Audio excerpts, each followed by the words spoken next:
Hare Krishna, welcome to our channel the pure flow. तो आज हम लोग पढ़ेंगे रेस इप्सा लोकेटर के बारे में। ये मैगजीन भी कहता है थिंग्स स्पीक्स फॉर इटसेल्फ। इसका कहने का मतलब ये है कि चीज़ें खुद के लिए बोलती है।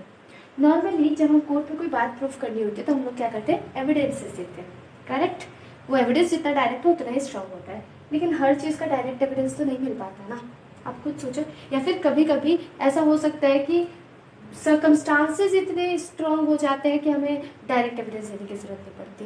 राइट। देखो, कभी कभी तो डायरेक्ट एविडेंस रहता ही है, तब तो हम सर्कमस्टांसेस पे ही रिलाई करेंगे। अब क्या कर सकते हैं।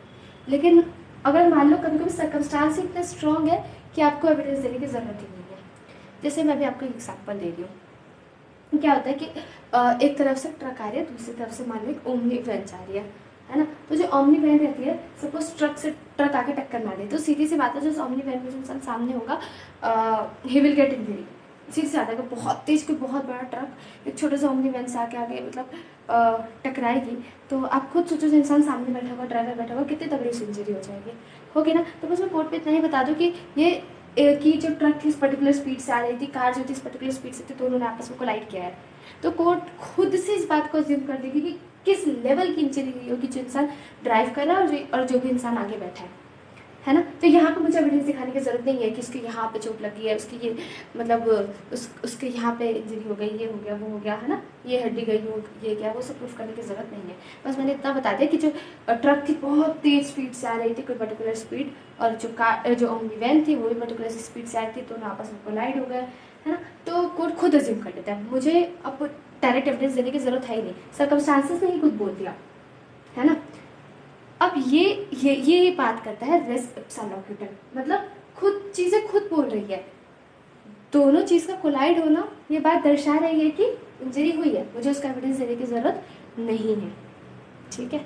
ये देखो, नॉर्मली क्या होता है, कोई भी मैटर होता है तो बर्डन ऑफ प्रूफ किसके ऊपर रहता है, जो कोर्ट में क्या होता है, प्लेंटिफ जो रहता है ना। अब इसके अंदर क्या होता है, बस मैं सर्कमस्टांस ही बता दूंगी ना कि ऐसा ऐसा हुआ, उसके बाद मेरे ऊपर बर्डन ऑफ प्रूफ नहीं रहता।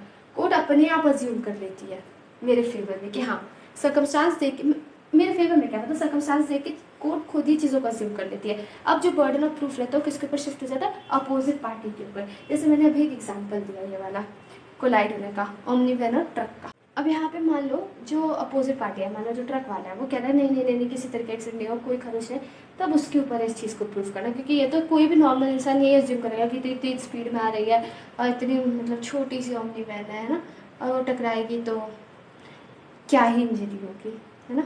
तो अब हम लोग कुछ एसेंशियल्स देखते हैं रेस इप्सा लोकेटर, मतलब इस पर्टिकुलर मैगजीम के जो है, मैगजीम का क्या क्या एसेंशियल है। तो पहले इन्फेरेंस ऑफ नेग्लिजेंस, मतलब क्या है ना कि अगर उस इंसान ने नेग्लिजेंटली एक्ट नहीं किया होता ना तो ऐसा एक्सीडेंट होता नहीं। देखो, ये ना वैसे मैगजीम का ऐसा पार्ट नहीं है, लेकिन अगर आप पढ़ रहे हो तो इस सोचा कि थोड़ा सा डाल दूँगी, एटलीस्ट आपको एक आइडिया मिल जाएगा कि आपको ऐसे पढ़ना है। ठीक है। और डिटेल में पढ़ना है तो प्योर फ्लॉ की साइड सर्विस, आप प्योर फ्लॉ का याद करें, है ना। तो सबसे पहली चीज़ ये है कि नेग्लिजेंटली इंसान ने एक्ट किया हो।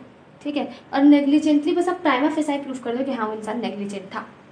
ठीक है। अब जैसे क्या कहते हैं, आप यहाँ पे ऐसे प्रूफ कर सकते हो कि जो ट्रक ड्राइवर था वो गलत डायरेक्शन से आ रहा था, मतलब अब दूसरे डायरेक्शन से जा रहा था, है ना, ये प्रूफ किया जा सकता है ना। उसके बाद कि मतलब उसने नेग्लिजेंटली एक्ट किया ये दिखाने के लिए। दूसरा क्या है कि ये जो पूरी चीज़ें थी वो डिफेंडेंट के हाथ में होनी चाहिए, मतलब यहाँ पे हमारा डिफेंडेंट कौन है, ट्रक ड्राइवर, तो पूरी चीज़ें ट्रक ड्राइवर के हाथ में थी कि मतलब इधर से आना या फिर एक्सीडेंट को बचाना, है ना, वो सब किसके हाथ में था, ट्रक ड्राइवर के हाथ में था। और सबसे इम्पॉर्टेंट बात, जो प्लेटिव है मतलब ये जो ओमनी वैन वाला, उसकी तरफ से कोई गलती नहीं होनी चाहिए, वो सही डायरेक्शन से जा रहा था, सही स्पीड में चला रहा था, जो सारी गलती थी किसकी थी, ट्रक ड्राइवर की थी। तो वहाँ पे जो सिचुएशन है तब काम आती है। तो यहाँ पे अब हम लोग एक केस देखते हैं, है ना, Karnataka state road transport corporation.